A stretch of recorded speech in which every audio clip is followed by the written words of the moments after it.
Okay, replacement problem की second start करते हैं। जब हमारा क्या होगा कि हमारी जितनी भी एफिशिएंसी होगी किसी भी आइटम की वो डिक्रीज होगी ग्रेजुअली, और वहाँ पर जो मनी की वैल्यू होगी वो टाइम के साथ चेंज होगी। मतलब ये सेकंड केस, टाइप वन का second case, when value of money is changes with the time. Okay, देखते हैं कैसे इसको सॉल्व करते हैं। सबसे पहले हम प्रेजेंट वैल्यू ऑफ रुपीज़ निकालते हैं। तो present value of rupees one निकालने का फॉर्मूला हमारा क्या होगा, one upon one plus R की power N, where R is rate of interest. निकालने का तरीका क्या होगा, देखिए जैसे कि हमारी रेट ऑफ इंटरेस्ट 10% है, तो एक साल के बाद हमारे 1 रुपये की वैल्यू क्या होगी, ये निकालने के लिए मैं क्या करेंगे, वन अपॉन वन प्लस 10/100 की power 1, this is equal to 1/1.0 equal to 0.9090। यहाँ पर 10/100 क्यों किया रेट पर, क्योंकि यहाँ पर रेट है 10%, और परसेंट को हमेशा कैसे वैल्यू में कन्वर्ट करते हैं, बाई 100 करके करते हैं। ओके, सो इसका मीन क्या हुआ, सो बेसिकली मीन ये हुआ कि अगर आज से एक साल बाद, आज प्रेजेंट टाइम से एक साल बाद 1 रुपये अगर आप खर्च करते हैं, तो आज प्रेजेंट टाइम में वो 1 रुपये 0.9090 रुपीज़ के इक्वल होगा। ये मतलब हुआ इसका। इसी तरीके से अगर R equal to rate of interest 10% है और 2 ईयर के लिए हम लोग निकालना चाहते हैं, तो 1/1 प्लस 10/100 को हम लोग 0.10 लिख सकते हैं कि का स्क्वायर कर देंगे, this is equal to 0.8264, right. So इसका भी मतलब ये हुआ कि अगर आज से 1 रुपीज़ की 1 रुपये की जो हमारी वैल्यू है, वो आज से 2 साल बाद अगर 1 रुपये है, तो उसकी आज प्रेजेंट वैल्यू हम कितना होगा, 8264। इसका मतलब ये हुआ कि अगर आज से 2 साल बाद हम 1 रुपये खर्च करते हैं, तो आज कितना खर्च करेंगे जो उसके इक्वल होगा, 0.8264 रुपीज़। ऐसे यहाँ पर जो 1 ईयर का निकला था कि अगर हम आज से 1 साल बाद 1 रुपये खर्च करेंगे, तो आज करेंट में कितना खर्च करें कि उसके इक्वल हो जाए, that is 0.9090। Make sense. Okay, आते हैं अब प्रॉब्लम को, प्रॉब्लम कैसे सॉल्व करते हैं। देखते हैं। A truck is priced at ₹60,000, means 60,000 rupees का हमारा ट्रक मिला, and running cost are estimated at ₹6,000 for each of the first 4 years. Running cost का मतलब क्या हुआ, हमारी जो मेंटेनेंस कास्ट है, वो मेंटेनेंस कास्ट स्टार्ट के 4 ईयर में, पहले साल में, first year, second year, fourth year, third year and fourth year, इस टाइम पर हमारा कितना रहेगा, हमारा जो भी रनिंग कास्ट है पर ईयर, वो हमारी 6,000, and increasing by ₹2,000 per year in the fifth and subsequent year. Means इस 4 साल पहले तक तो हर साल 6,000 रुपये हमारे उसकी मेंटेनेंस कास्ट है, बट फिफ्थ ईयर से, मीन्स फिफ्थ ईयर में कितना हो जाएगा, 2,000 प्लस हो जाएगा। मतलब फिफ्थ ईयर में इसकी मेंटेनेंस कास्ट हो जाएगी टोटल 8,000। सिक्स ईयर में टोटल कास्ट कितनी हो जाएगी, फिफ्थ ईयर में जितनी थी उसका प्लस 2,000 कर देंगे, मतलब 10,000। लाइक दिस, इस तरीके से कंटिन्यूस उसकी कास्ट, मेंटेनेंस कास्ट इंक्रीज होती जाएगी। If the money is worth 10% per year, अगर जो मनी है हमारी वो 10% पर ईयर के हिसाब से, ये जो हमारी वैल्यू दे रखी है जो टाइम से चेंज हो रही है, when truck should be replace, तो ट्रक हमारा कब रिप्लेस किया जाए, ये हमको पता करना होता है। Assume that truck will be evenly sold for the scrap at negligible price. इसका मतलब क्या हुआ कि जो ट्रक की हमारी रीसेल प्राइस है वो इतनी कम है कि वो निगलेक्ट कर सकते हैं।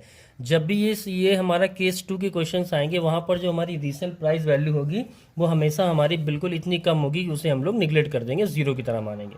ओके, तो क्या हो गया, 60,000 रुपीज़ का हमारा ट्रक था, और 6,000 स्टार्ट के 4 ईयर में मेंटेनेंस कास्ट थी, और आफ्टर 4 ईयर्स हर साल 2-2 हज़ार रुपये बढ़ती चली जाएगी उसकी मेंटेनेंस कास्ट।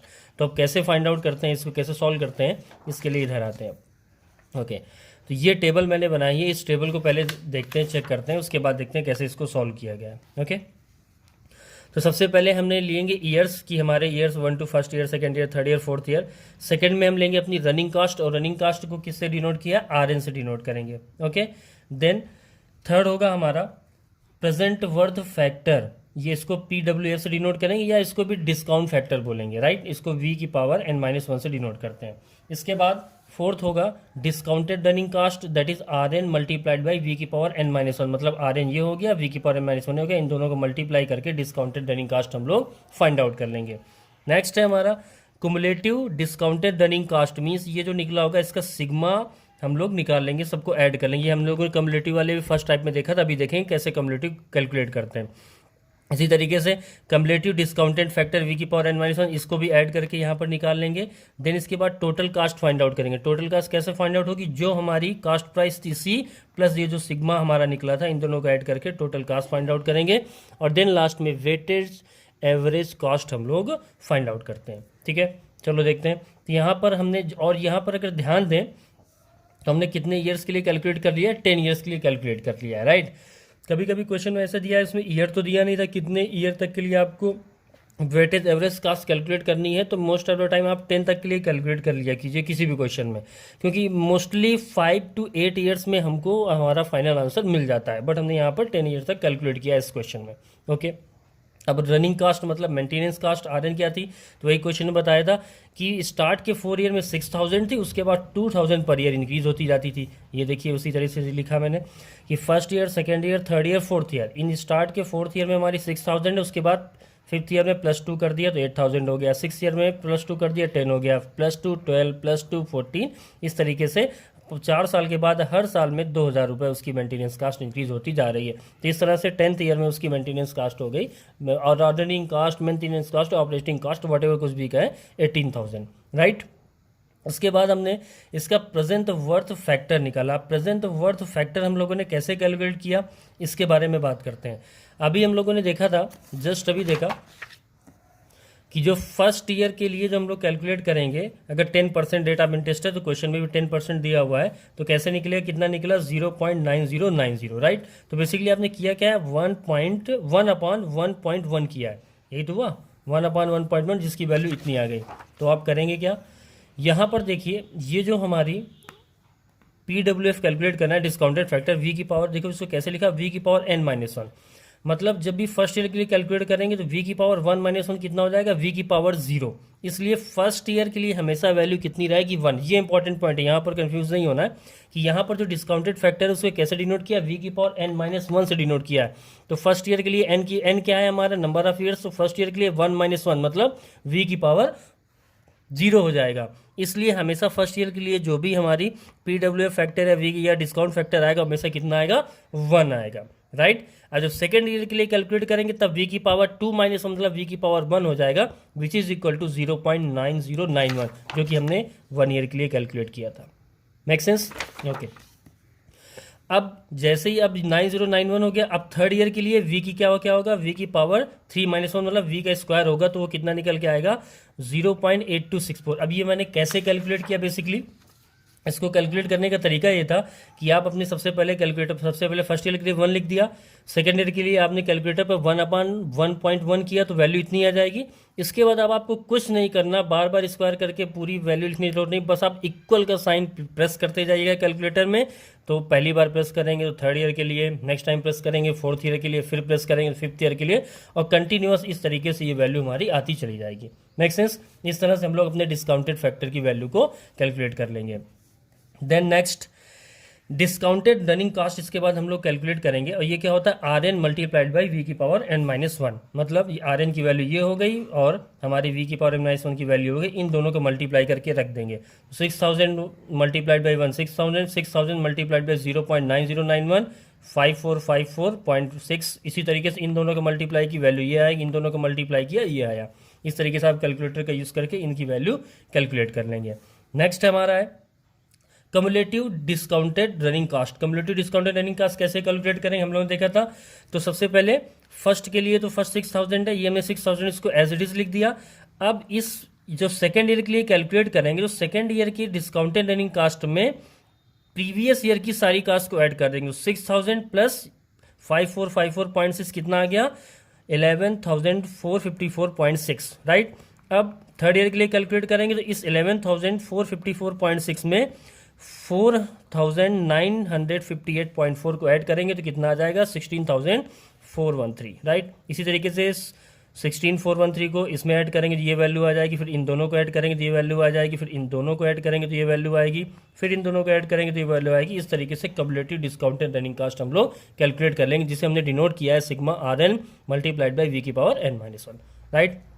देन इसको इतना कैलकुलेट करने के बाद फिर हम लोग कैलकुलेट करेंगे कम्युलेटिव डिस्काउंटेड फैक्टर, मतलब वी की पावर n-1। ये इसके कम्युलेटिव, इसका हम लोगों को सम फाइंड आउट करना है। कैसे, वही सेम फर्स्ट ईयर के लिए फन था 1 आ गया, अब सेकेंड ईयर के लिए इस 1 में सेकेंड ईयर की ऐड करेंगे तो 1 प्लस 0.901 कितना आ जाएगा 1.9091।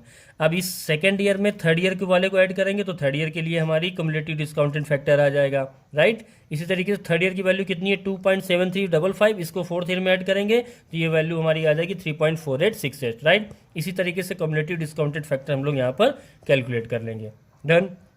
देन इसके बाद हम लोग टोटल कास्ट कैलकुलेट करते हैं। टोटल कास्ट का क्या होगा, ये जो कास्ट प्राइस थी हमारे 60,000 तो कास्ट प्राइस प्लस सिग्मा ये जो हमने cumulative discounted running cost calculate की थी, इन दोनों को ऐड कर देंगे। तो ये मीन्स क्या हुआ, कम्युलेटिव डिस्काउंटेड रनिंग कास्ट में हम लोगों को ये कास्ट प्राइस ऐड करना होगा। तो कास्ट प्राइस कितना है 60,000 प्लस 6,000 66,000, 60,000 प्लस दिस वन। तो इस पूरे कॉलम में हम लोगों ने हर एक वैल्यू पर 60,000 प्लस करते हुए चले गए और उसको यहाँ पर इस तरीके से लिख दिया, राइट। तो इस तरीके से हमारी टोटल कास्ट यहाँ पर कैलकुलेट हो गई। और नेक्स्ट हमको क्या कैलकुलेट करना होगा, अपना वेटेज एवरेज कॉस्ट हम लोगों को कैलकुलेट करना होगा, राइट। और वेटेज एवरेज कॉस्ट कैलकुलेट करने की क्या करेंगे, इस टोटल कास्ट में इस कम्युलेटिव डिस्काउंटेड फैक्टर को डिवाइड कर देंगे। 66,000 divided by 1 this one, 71,454.6 divided by 1.9091 equal to this. इसी तरीके से इसमें से टोटल कास्ट में से कम्युलेटिव डिस्काउंटेड फैक्टर का डिवाइड करते जाएंगे तो ये वैल्यूज हमारी निकलती हुई चली आएंगी, राइट। और इस तरह से जब हम इनको देखेंगे तो हम यहाँ पर देखेंगे कि ये जितनी भी वैल्यूज़ हैं, देखिए ये सारी की सारी कंटिन्यूस हमारी डिक्रीज हो रही हैं। और यहाँ पर आकर के 9th ईयर के बाद देखिए इस 10th ईयर में पॉइंट के बाद वैल्यू हमारी इंक्रीज़ हो रही है, मतलब 10th ईयर में हमारी जो भी ये वेटेज एवरेज कास्ट है हमारी इंक्रीज़ हो रही है। तो इसका मतलब क्या हुआ, हमारा जो सोल्यूशन निकल के आएगा वो सोल्यूशन ये होगा कि बेस्ट अप्रोच हमारा ये होगा कि at the end of the 9th year हम लोग पर्टिकुलर अपने ट्रक को एक्सचेंज करते हैं। ये ट्रक हमको फाइंड आउट करना था कि when truck should be replaced, truck को कब रिप्लेस किया जाए। तो 10th ईयर पर हमारी कॉस्ट जो वेटेज एवरेज कॉस्ट थी वो इंक्रीज होने लगी। तो इसका सोल्यूशन ये होगा कि at the end of the 9th year truck should be replaced, ये हमारा फाइनल आंसर होगा। इसको एक तरीके से और याद करने का तरीका ये हो सकता है कि यहाँ पर लिख दिया हमने, इस कॉलम को 1 कह दें, इसको अगर 2 कह दें, इसको 3 कह दें। सो बेसिकली ये कॉलम हमारा 4 हो गया। तो 4 कैलकुलेट कैसे किया है, कॉलम 4 हमने 2 और 3 के मल्टीप्लिकेशन से कैलकुलेट किया है, राइट। इसी तरीके से ये कॉलम 5 हो गया, ये कॉलम 6 हो गया, ये कॉलम हमारा 7 हो गया और ये कॉलम 8 हो गया। इस 8 कॉलम को आपने कैलकुलेट कैसे किया है, 7 कॉलम को 6 से डिवाइड किया है। ये एग्जाम में लिखने की नीड नहीं है, केवल आपके मेमोराइज करने के लिए। तो इसका आंसर हो गया at the end of the 9th year trucks should be replaced.